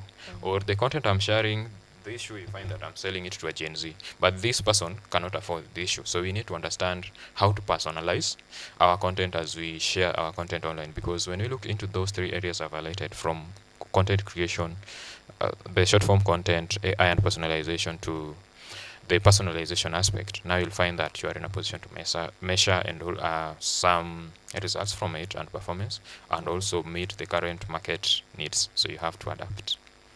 As we're approaching the end of our discussion this morning, most companies or most employees, you'll hear them saying that, you know, AI might replace you at your workplace. What do you think about the conversation on AI replacement with digital marketing? Actually, AI can replace you if you do not adapt. And me, I can currently replace 10 employees who do not adapt to digital marketing. Because a blog that I used to write within 6 hours, currently I can do it within 2 hours. That's from research to doing it to make sure that it's well enhanced. So what you need to do as a professional at the moment to get to understand the AI tools and systems that you need to have at the workplace, or else you'll be replaced in that particular area by someone who is more efficient and can 10x the results that you are getting on that role, whereby I can be working currently, I can manage your website, I can manage your socials, because I'm using AI to generate the posters, I'm using AI to generate the content calendar, and I'm using the AI to generate the report. So that's aspect of employment. So the future is currently very tricky in some industries, not every, some industries. So you need to know just how can I use AI in this area. But AI systems go beyond just digital marketing. They go even up to engineering, security, and other firms. So they increase efficiency. So that's what's important. In business, you will also be out of business if you are not leveraging AI. Reason being, your cost is still the same with that you are using in 205, where you are spending over 100,000, while someone here is now spending 5,000 to achieve the same objective. So you find that in an economy like this, we complain about kasongo. Someone is expending very little, and now it means that he's saving a lot. And over time, he has few employees where he has implemented AI automation tools. Like now, you don't need to have people to be looking into your emails, looking into your WhatsApp, looking into your Instagram for the DMs, which you could have looked for some virtual assistants to look into. You can automate those systems so that the CRM works just as I'm seated here, it gives the responses, and then me, I look on the other third-party CRM like Zoho or ClickUp, and then get the leads there, the qualified leads, instead of me taking the calls to call them, like if I could be having call agents lined up here. So you find that I'll replace that with the AI systems and automation tools. So that one increases profitability in the business. So you find that if I do implement these systems, I've let go 10 employees. A small sample or example that I can give is Safaricom at the moment. All right, when you make a call, sometimes you will be engaging with that chatbot. Right, so you find that there are employees who could have managed that workflow, but now they are not out. They are out of employment. So that's the future of digital marketing and also adapting technology. You cut costs, you be more efficient, and you 10x your results. So it's a situation of rig or be rigged. Yeah. Well, very interesting. Now, as we bring this to an end, which will also serve as your final remark, how can audiences leverage platforms like Strive Creative for their digital skills and profitability, and also any advice you'd give to a person who is adamant of embracing digital marketing or digital skills and monetization? Should I start with that person? So it's just about you. You can decide to be relevant or to remain irrelevant and diminish if you are not adapting technology, both in business and in your career. So get to know which tools do you need to leverage in your area, right? Even if you are a student, which tools do you need to use in that particular area? On leveraging Strive Creative's platforms, I think that's a great question. Because I believe if you are a professional, if you are a student whom we have interacted with or whom we have engaged on social media, I do host, or under Strive Creatives, we do host various conversations on digital skills, free webinars actually, where we bring in featured speakers and experts to share their insights with the students and professionals, and they actually do love it, all right, over time. And even tonight, we'll be having another discussion on the current trends of modern marketing. So we do offer sessions where students can come and learn, and also we partner with various organizations which bring in their employees to be just part of our session. So that's been the first initiative that we do towards community empowerment overall. Besides that, we do now professional trainings with certifications for people who want to master digital marketing that works. All right. So we take them through a various course program that we have, and actually in July we are launching an intermediate level digital marketing and AI session that will be spanning for a period of 12 weeks. So it's one of the best sessions that we have so far, because it's going to tackle the current race situations. And also, besides the trainings, we offer opportunities. Unfortunately, students rarely show up in our trainings, but the ones we have had, we have absorbed them. We have absorbed 2 in our organization, and also 2 we have given out to other organizations to work with. The highest number of the individuals we have received have been entrepreneurs and business owners. But currently we have seen professionals are also coming in for the training based on the visibility that we have had. So if you want to connect with us, you can just check on Strive Creative's website, or you can follow me on social media sites, particularly LinkedIn, where I post every day. And then we can get to interact and can share opportunities that are available. Yeah. Interesting. Thank you so much for making time for us this morning. That was very delightful. I loved it.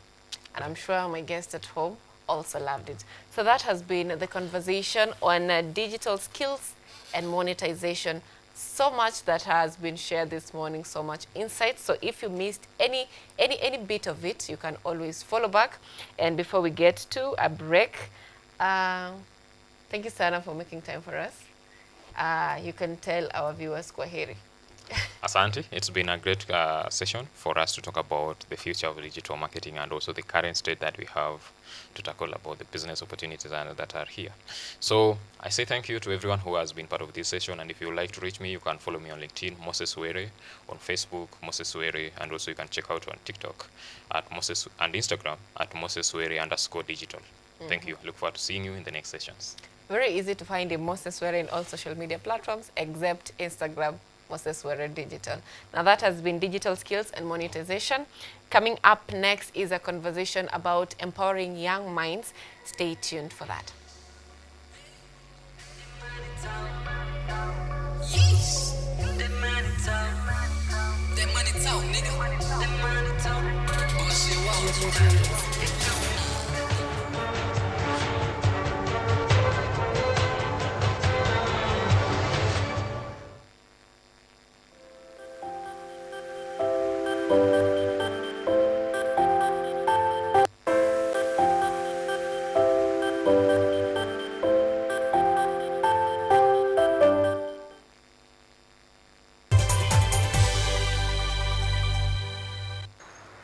They are powerful and influential. They make decisions in politics, education, finance, agriculture, health, sports, and all aspects of human life. But the impact of their decisions falls on you, the common citizen. KUTV Primetime News Thursday. We ask bold questions and pursue answers to the core to bring you closer to the story. We couldn't have it any other way. Join me, Auma Evans, as I raise matters of social concern to raise your voice from the background to the foreground.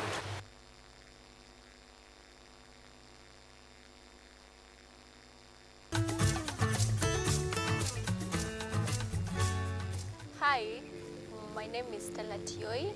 Jina langu naitwa Okemwa Mokwa James. This is Mandela Gaya. Ugonjwa ulipokuja ulichukua siku 3 ukaniweka in coma. 20 wamezikwa, 2 ndio wako hai. I don't even know how it feels to see. I feel like I cannot express myself well the way somebody who can walk can actually express themselves. Ilichukua muda mwingi mrefu tena mpana ili kuikubali kwamba mimi siwezi tembea tena. I've come to actually accept myself. Ukijaribu kumsimamisha mtu umwambie tafadhali nionyeshe njia. They find it quite strange talking to you. You should just make schools integrated, inclusive setups, by providing the right facilities.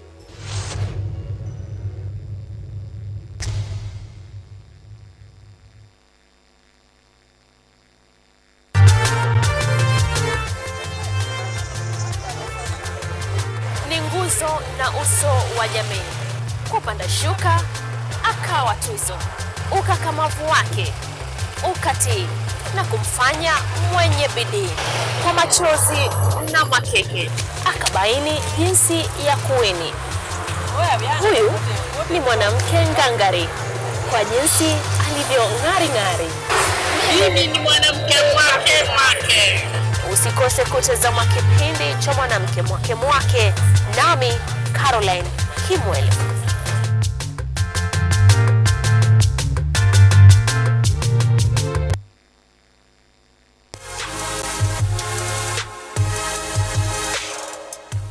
Fashion. It's more than just clothes. It's a statement, a feeling.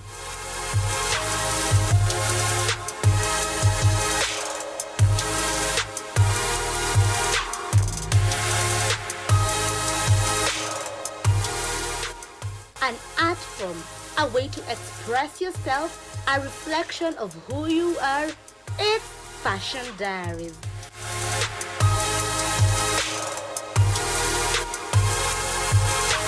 Join me, Ashley Asachi, every Monday from 8 p.m. as we bring you Kenya's latest trends. Imagine fashion designers,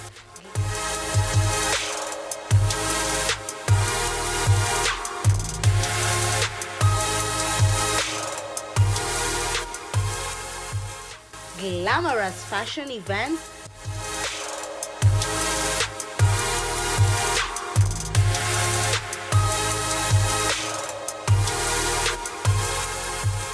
runway shows, red carpet events, and so much more. Fashion Diaries, unleashing your inner fashionista.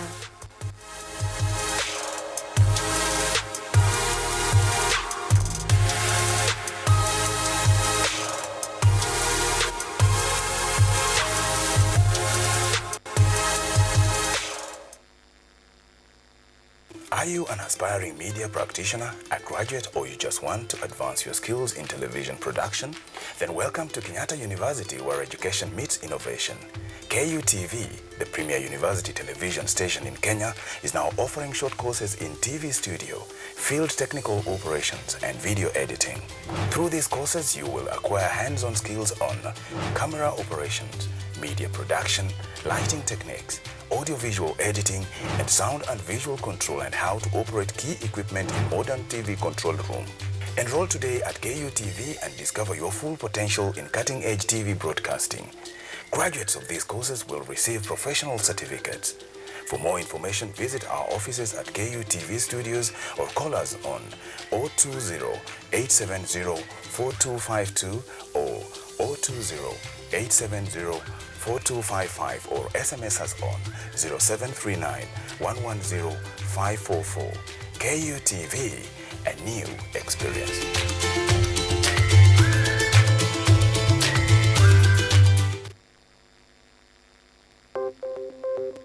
Maelfu na maelfu ya wahamiaji wakiwa na watoto kutoka nchi za Amerika ya Kati wanaendelea kuwasili kwenye mpaka kati ya Marekani na Mexico. But folks, I'm going. Thank you very, very much. I appreciate it. Thank you. Ni habari kutoka pembe zote duniani. Pepo pasi vuguvugu. Pepo pa ni idea. Sazidi ananyonya, hanyonyi vizuri, anakuwa hayuko comfortable. Jeshi la Jamhuri ya Kidemokrasia ya Kongo linapambana na waasi wa ADF. Kwa sasa wanatoa wito kwa mashirika, makampuni na vile vituo vya uchukuzi. Mambo mengi yatakwenda kama yalivyopangwa. Hapa ni kuna mmoja wa viongozi wa chama cha wavuvi katika eneo hili. Zaidi tunajaribu kuwapa chanjo ili ina boost ama inanyanyua kinga ya mwili, hiyo inaenda kupelekea kupambana na virusi. Ni duniani leo, Jumatatu mpaka Ijumaa, moja kwa moja kutoka VOA Swahili, Washington DC.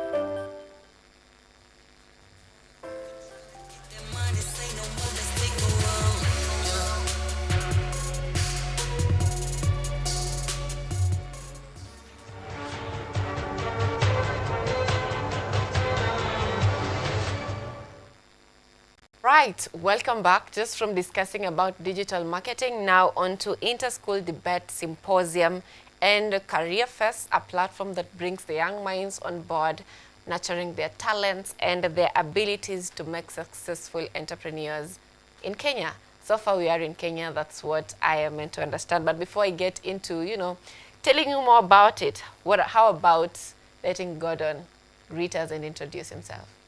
Thank you so much for having me this morning. My name is Gordon Oduor from Semanami Organization. I'm the CEO and founder as well. Yeah, pleasure. So what do you do at Semanami? I run Semanami. Yeah. That is quite brief, because if someone is at home asking Semanami, he or she will be like, what is that about? Semanami is actually a platform which we created where you can address your issues and your issues to be sorted. I founded this organization 5 years back while I was a high school teacher, and I realized some of the challenges that students were going through. And I decided, let me create a platform where these students can be able to air their grievances and they can be able to get support or exposure in whatever areas they're good at. Yes, sure. So I have 2 questions to be asking here. Exactly. You've mentioned that you are a high school teacher. Exactly. Before we get on set, you told me you're a media personality. So Of how course. do they relate? I became a high school teacher before I became a media personality. I taught for 2.5 years, then went and re-advanced on my degree in media studies at Daystar University. Yes, sure. That is very interesting. Now, Semanami, what age group or what group does it deal with? When you talk about Semanami, the age group is so robust in that we tackle the teenagers, that is those who are in high schools. We also target those who are in campuses and colleges, that is age 18 and around 25.